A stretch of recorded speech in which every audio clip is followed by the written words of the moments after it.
but they are making that money, honey, and there's no way around it. So I feel like Demi, like I said, was ready, willing, and able to be the villain because she wants the show to be as successful as possible.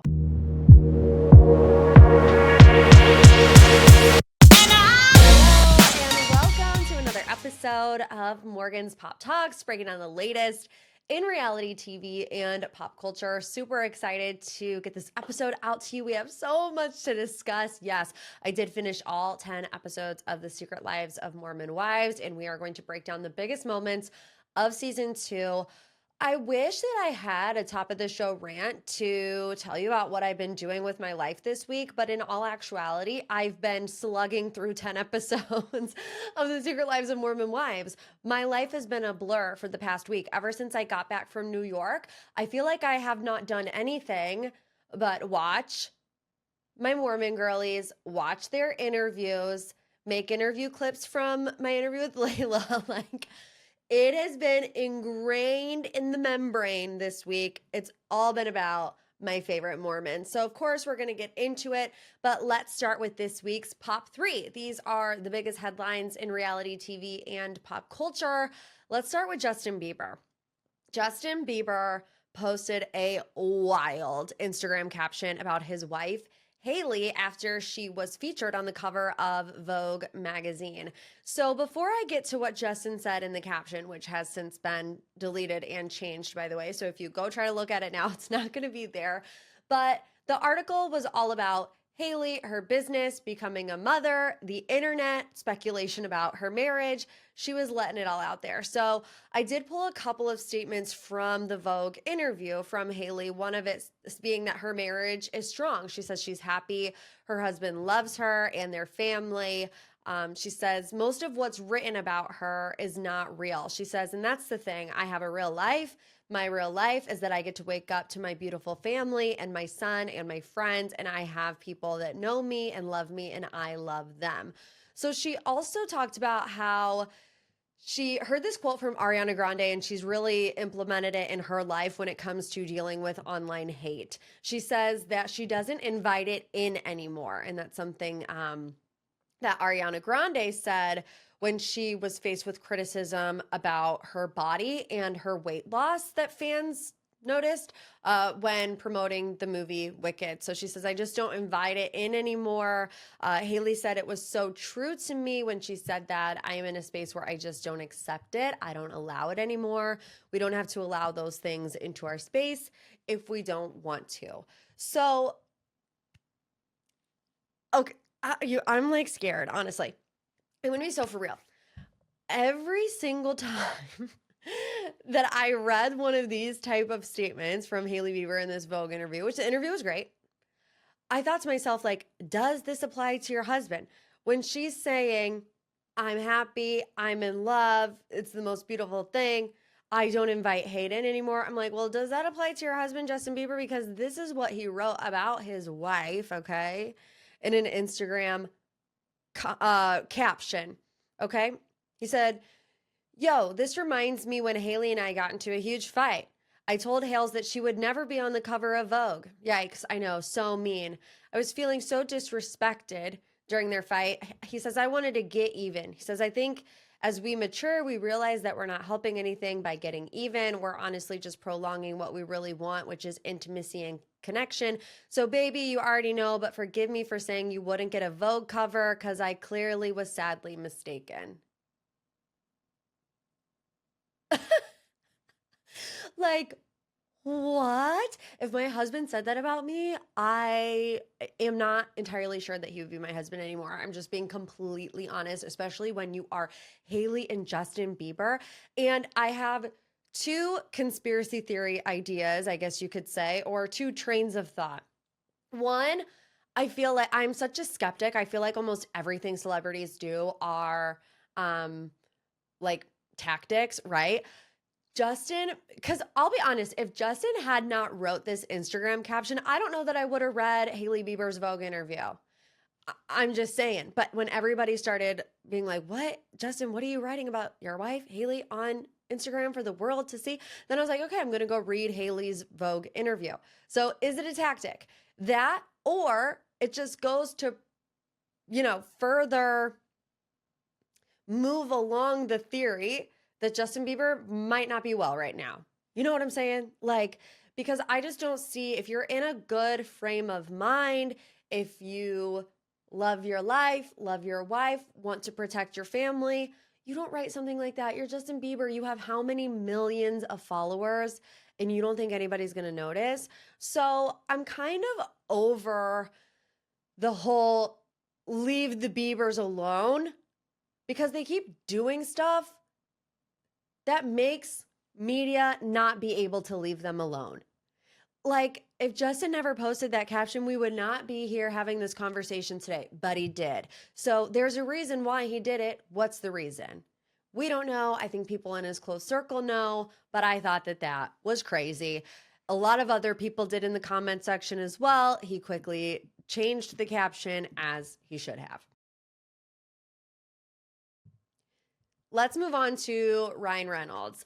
Any Ryan Reynolds and Blake Lively updates? I feel like they're getting less and less because the media circus of it is kind of starting to die off. However, Ryan Reynolds is trying to sanction Justin Baldoni's legal team, calling their defamation lawsuit utterly frivolous. Doesn't that just sound like something Ryan Reynolds would say? It's utterly frivolous. So, according to Ryan Reynolds' lawyers, the suit stems from Justin Baldoni's anger over the nice pool character that he believes is mocking him. And we all believe that, right? Is there anybody out there on the face of this planet that does not think Nice Pool is supposed to be a parody of Justin Baldoni? If you don't believe that, please reveal it yourself in the chat. I don't know. But anyways, Reynolds' attorney shared with TMZ that these are not serious claims. They are a desperate ploy for clickbait headlines, which may be true. I mean, it may be a ploy for headlines, but I wouldn't necessarily call it clickbait. Clickbait to me says that something is misleading and deceiving, and they're obviously just using any verbiage that they can to get people to click on the article. Like, we clicked on the article. We saw the theory that Nice Pool was about Justin Baldoni. We went back and looked at the scenes of Nice Pool, and it very clearly is mimicking Justin Baldoni. So, like, clickbait, I don't necessarily think is the right word to describe this. So, Blake Lively, also named in the suit, filed a similar sanctions motion. Of course, Justin Baldoni's lawyer, Brian Friedman, he's ready, both guns blazing. He says Reynolds and Lively's sanction motions are frivolous and that Baldoni's complaint is backed by a mountain of evidence, right? We all have eyes. We've seen it. All right.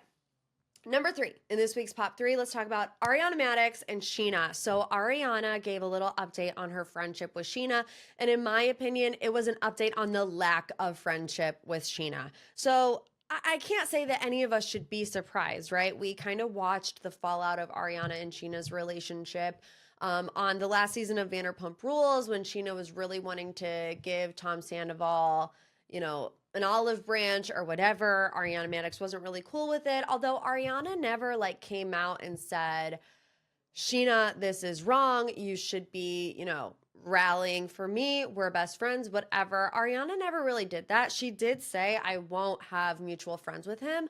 But Sheena still was trying to keep Tom Sandoval, I don't want to say at arm's length. I want to say at elbow's length, because she still wanted him around. I think all of it boiled down to, for Sheena, the show that is Vanderpump Rules. And I think, sorry, my blush is really distracting me as I watch, because I think one side has more blush than the other, and it definitely does. So I'm just going to side profile it up today. Anyways, I think the history of Vanderpump Rules, Sheena has always really cared about the show and didn't necessarily care to create storylines that might rub their friends the wrong way. I mean, the first one I can think of was the whole Raquel and Tom Schwartz situation. Whenever Sheena was badgering Raquel to make out with Tom, I feel like it really had, in her mind, nothing to do with disrespecting Katie and everything to do with she wanted juicy content for season whatever it was, right? 10. I feel like Sheena also kind of did that in the latest season of Vanderpump Rules, where, you know, deep down she knew her loyalty lied with Ariana, but she didn't want the show to end. So you can't just cut out a cast member like Tom Sandoval, who's been on since day one, who's like the central point of all this conflict, and expect the show to go anywhere. I feel like that was Lala's MO too, right? She never liked Sandoval ever, but now all of a sudden she's sitting in his backyard, like sharing a Coca-Cola, you know, forgiving each other. So I feel like that's always where Sheena's head has been. But it doesn't bode well for the people on the receiving end, for the Katies, for the Arianas. So Ariana did an interview with Bustle, and she said, Sheena and I will say hi every now and again. Say hi. I say hi to my enemies, okay? She says, it's about to be your birthday, so we'll check in. Not great. Like, to me, that doesn't sound like there's a friendship at all. It kind of sounds like they're acquaintances. Sheena also did an interview a few months ago where she said, we talk here and there. I think no matter what, Ariana and I are always going to have such a deep love for each other. And then she says, I hope she reads my book. Shut up about the book. Shut up about the book. Every single time I see a headline that involves Sheena Shea, it's something about her memoir. She's got to make it about the memoir at all times. I'm like, girl, we know you're coming out with a memoir. If people want to read it, they're going to read it. Anyways, I don't think these two are ever going to be best friends again. I mean, I know that's kind of like, duh, what did you expect? But time has not healed that wound, so it seems. All right, let's get into this week's deep dive. And of course, it's all about The Secret Lives of Mormon Wives Season 2. We are talking about the biggest moments of the season, everything from Jen and Zach to Taylor's family barbecue to Demi to Jessi, everything. I even asked on my Instagram story yesterday, like, what do you guys want me to talk about? So I pulled some of your questions and we're going to deep dive into it all right now. But let's start with the fall of Demi. Demi came into season 2 a fan favorite. She got a lot of attention in season 1. I feel like all of the girls are just so beautiful. Demi seemed really chill, really down to earth. Season 2, she is the opposite of chill. But I'm kind of looking at this with a little bit of side eye. I'll explain why in a minute. But like I said, Demi, fan favorite season 1, we're seeing a different side to her this season where it's all about money. I mean, when you strip away all of the arguments that Demi has had this season, at least the later half of the season, not really with Jen, but it all comes down to money. The fight with Taylor is about, you know, publicity, clout, being at the top of people's radar. The fights with Jessi is about money, clout, you know. So I feel like Demi is being a little greedy. Even before the season started airing, you know, Demi was on the Vile Files and she pretty much said point blank period, my number one priority is money. I want to, you know, provide a good future for my family. This is just where I am right now. And ever since that admission, even before season 2 came out, I kind of have been looking at her in a different light, not in the fact that I like genuinely deep down think she's this awful person. I think she's willing to play the part to have the show be successful, have the show be talked about, have the show be renewed for season 3, no matter what the cost is, right? So Jessi and Michaela even said that while filming season 1, Demi wanted to create a fake storyline for the season 1 finale that her and Dakota, Demi and Dakota, were having an affair. So after I heard that, I mean, I kind of had that feeling. This is how it went. Demi was on the Vile Files. We watched season 2. Jessi and Michaela are on the Vile Files. So I first hear, okay, Demi says, all I care about is money. I see her, you know, burn all of her friendships to the ground. Then I hear Jessi and Michaela say, oh yeah, in season 1, she wanted to pretend to have an affair with Dakota. And that just makes me not buy any of it, right? Like, I'm kind of confused that they actually admitted that to the entire audience. I also don't think that she wants to kick Taylor out of momtok, really. I mean, she might be annoyed with Taylor about the whole CMA situation. But I think she just did it for a storyline. Taylor is momtok. There's no way around it. When you think of momtok, you think of Taylor, Frankie, Paul. I don't think Demi cares about being saints, about presenting this wholesome image or whatever. She cares about ratings on her TV show. How do you get ratings? You go after the number one girl in the group. I do think that there's jealousy there. Like I said, the brand deals, the CMA opportunities. But I don't know. It just also makes me feel like is every season of The Secret Lives of Mormon Wives going to be someone trying to take down Taylor? I mean, last season it was Whitney. This season it's Demi.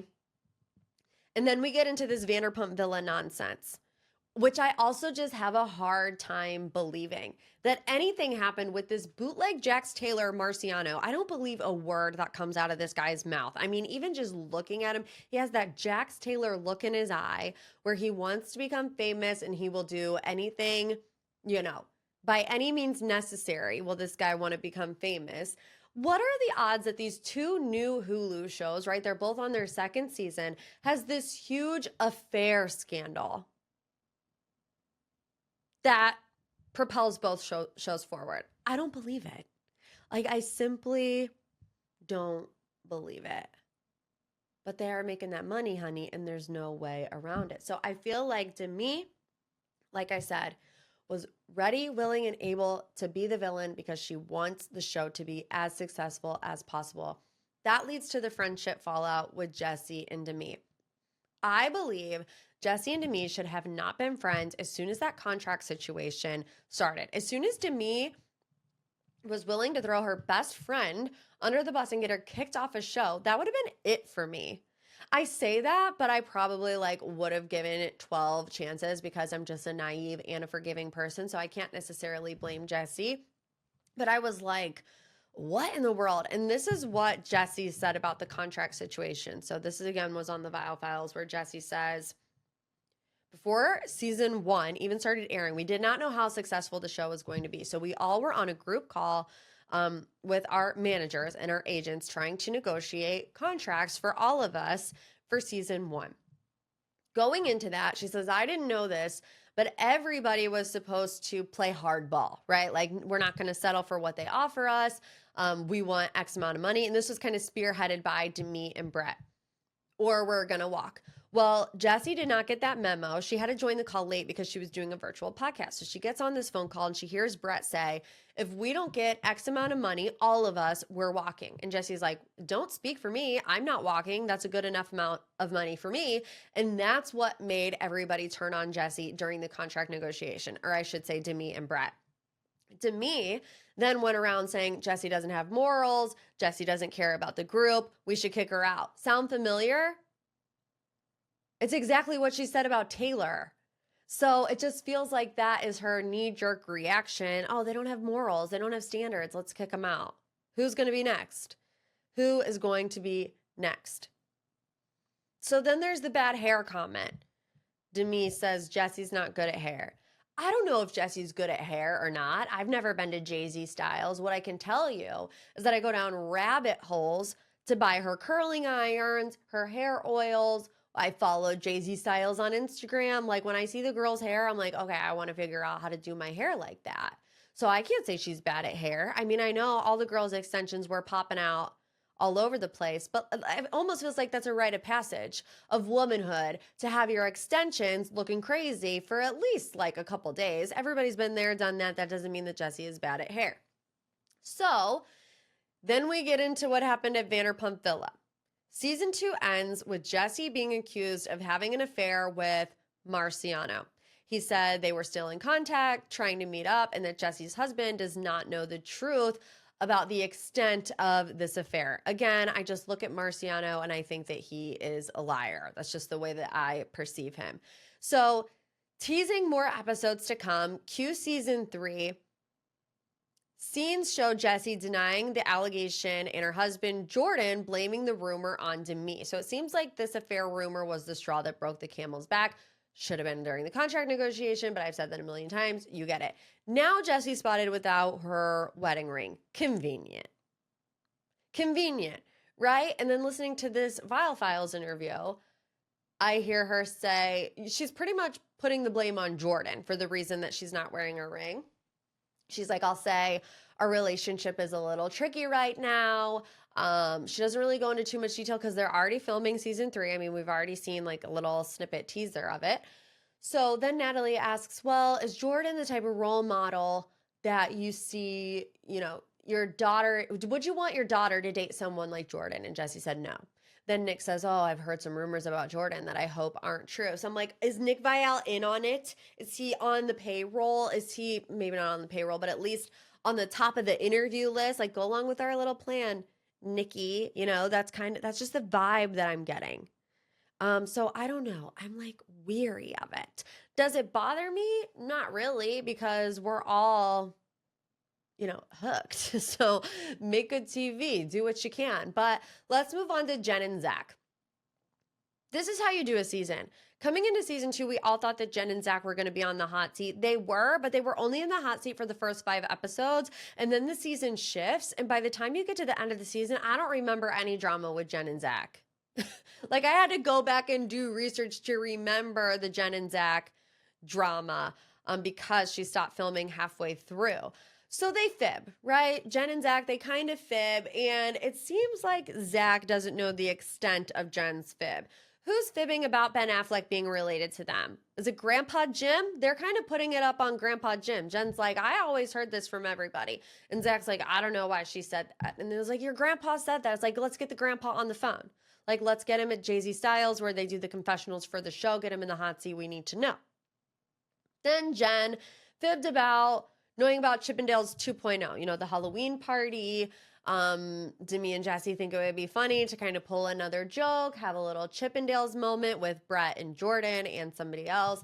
And Jen's like, oh, well, I wasn't cool with it. Roll the tapes.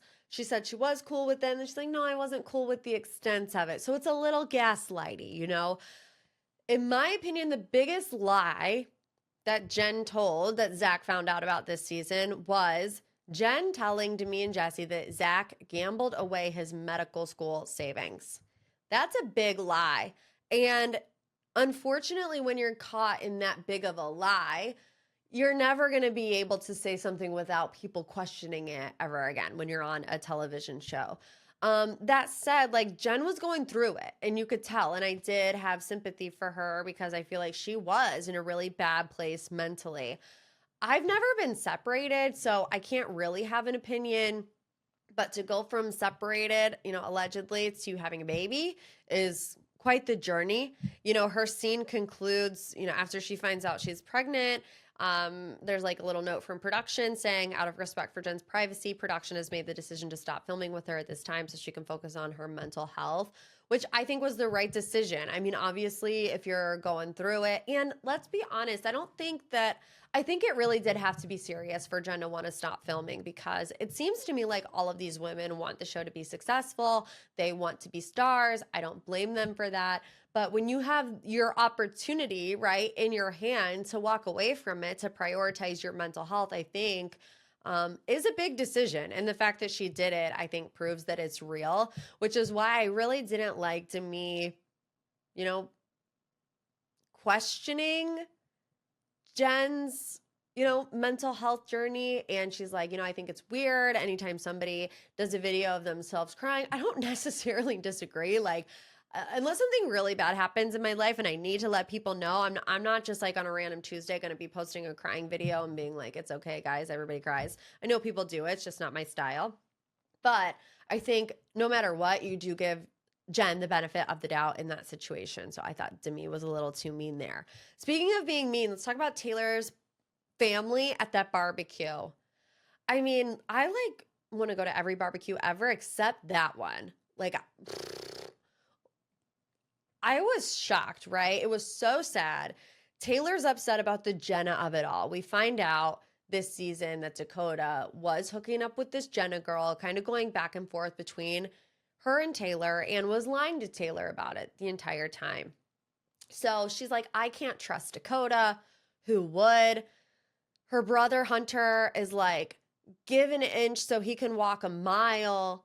Her whole family is pushing Dakota on her. Like, you need to try. What does that say about you that you continued to sleep with Dakota? When her dad said that, I feel like we all, it was like when they let the air out of the balloon, just deflated. You could see it on Taylor's face. And I do think, Taylor is so open about the amount of judgment that she feels. I feel like Taylor feels judged for every single thing that she does in her life. And that's something that a lot of people can relate to. So kind of sidebarring the conversation for a second, but when Demi tries to take somebody like Taylor down, it's virtually impossible to do so because of how like honest Taylor is, you know, and like you love her or you hate her, but you know she's always going to be 100% honest. You know you're not getting a facade. Can't say that about Demi at this moment in time, right? Which is why I think that Taylor will always win in those type of arguments. But anyways, you know, Taylor says, I feel judged. I feel unheard. They tell her Dakota didn't cheat because Leanne, her mom, says, you know, you weren't really together. You need to give him some grace and start over. Which I also don't know a lot about Mormon culture, but I was getting some DMs saying like, you know, I mean, I wouldn't say a lot. I would say like a handful of DMs that are like, yeah, that's pretty standard. I understand, you know, I had a religious upbringing. I'm Christian. So I understand wanting to keep your family together. But the issue comes, I mean, technically, like if your spouse cheats on you, you're allowed to peace out. You know, like you're allowed to do that. And I know they weren't together, but that's one of the things that can break up a relationship. So I feel like that was just getting looked over in that moment where it's like, no, that's the ultimate betrayal. And even if they weren't together, like look at their relationship now. They're not together now. But would Dakota be okay with Taylor going back and forth between him and some other guy? Absolutely not. So I feel like nobody had her back in that moment except her sister, which thank God for the sisters, okay? Because they're the only ones that ever have your best interest at heart. They're like, they just need to take a break. You need to focus on yourself. Yes. They're not married at this moment in time. They're allowed to take a break, focus on themselves. If they get themselves into a better space mentally, then maybe they can come back together. But that was it. So if you would have told me that we would barely be talking about Miranda and Whitney after season 2, I would not have believed you. Whitney, the villain of season 1, like pretty much non-existent. Miranda, there's supposed to be this huge drama around her, right? She was the original one in the swinging scandal. Her and Taylor had this huge friendship fallout. She's barely in it. The only thing is like really in the beginning of the season, they talk about what happened, different stories, right? Conflicting stories. And then the rest of the time is just the girls voting on whether or not Whitney and Miranda should be in Mom Talk. And it's also a little, I don't know if anybody else felt this way, but I'm like, I'm watching like 30-year-olds vote on if another 30-year-old should be in Mom Talk. You know what I mean? Like it was kind of crazy. But I do want to give an honorable mention to Macy. I thought Macy had the most heartfelt moment of the season, the most impactful moment of the season when she talked about losing her boyfriend and the father of her child at such a young age. We know she's coming out with a book, which Demi seemed jealous of the book, kind of ties back into everything else we've been talking about today. But when I think of like impactful moments from season 2 of Secret Lives, of course we love the drama, we love the arguments, we love the fighting, but we also love real life moments. That's why we love Taylor. I really loved this moment from Macy. Her being so vulnerable to share her story about how she has or has not necessarily healed from going through such a traumatic life event, taking us on that journey. Her and Michaela actually going to the crash site. I like that just completely hooked me. I feel for Macy. She's been through so much, but I'm glad that she's using her platform to help other people. I think that's the way you do it. I think Macy is the glue that holds all of them together, and I just want to give her flowers for sharing that moment with us. Maybe my hottest take from the Secret Lives of Mormon Wives season 2, Dad Talk. Bye. Dad Talk has got to go. I have absolutely no interest in seeing these guys do TikToks. Who gave them a ring light? Who gave them a tripod? Who taught them how to use the TikTok app? When they were trying to do the click, I was like wanting to click my TV right off. I mean, I know they're just riding the wave of it. I'm being a complete dad talk hater at this moment, but like let the girls have their own thing. Mom talk is for the girlies. There is no such thing as dad talk, guys. Okay. It should never exist. Not now, not ever. I don't want to see it ever again. Period. Dot. All right. We're going to end it there. Let's move on. Last but certainly not least, our honorable mention for today's episode of MPT. There was this rumor that came out about the Real Housewives of Rhode Island this week. That's kind of in conjunction with what's going on with the Real Housewives of New Jersey. So this was really interesting. I saw this on Dumois, which you have to take with a grain of salt because not everything Dumois says is true. But she was right that we were getting a new franchise. She way back in the day was like, oh, there's this big Bravo. So Dumois a while back had been posting that there's this big Bravo announcement that's going to happen, and we didn't really know what it was. Turns out that it was that this new franchise, Real Housewives of Rhode Island, is coming. But this week, kind of a plot twist. And she said, the big announcement wasn't that there's a new franchise. The big announcement was who's going to be on it. And the rumor is that Dolores Catania is moving to Rhode Island, and she is going to be the, pillar that the Real Housewives of Rhode Island is centered around, which is really interesting, right? Dolores Catania no longer in New Jersey. New Jersey is up in the air. We all have no idea what is happening. There's been no movement there. So is that true? I think it's a brilliant idea. I mean, I've said a lot on the Bravo Friday Patreon, because we talk about this type of stuff all the time on Bravo Friday, that I don't think complete reboots really work, because I think that, we're habits of creature. We like what we like what we know.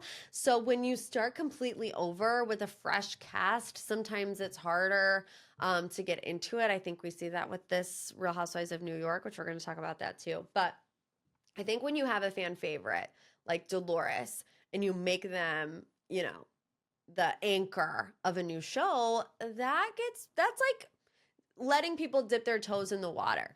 So is it true? I don't know. If that is true, does that mean the Real Housewives of New Jersey is officially over? Kind of would feel that way. Let's talk about RHONY. Is it canceled? Is it not canceled? Is it on the air? Is it off the air? I feel like the whole story that happened with RHONY last week came down to semantics, because we got the official press release from Bravo talking about all these shows that have been picked up that are going to be airing in the summer and whatever. And the Real Housewives of New York was not on it. And people noticed. They were like, wait, I don't really know what's going on. Are they going off the air, right? And that was the terminology that Page 6 used. RHONY is going off the air. Technically, they're not wrong, because it's not on the air right now. They're not filming right now from what we know.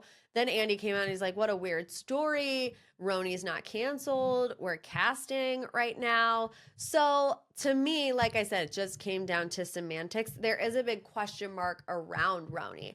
I feel like the current iteration is not working. I know some people disagree with me on that. Don't love it. I think all the Housewives franchise right now kind of are womp womp, except for Salt Lake City. So we'll see. I feel like we won't see New York on our screens for another year. That's my prediction.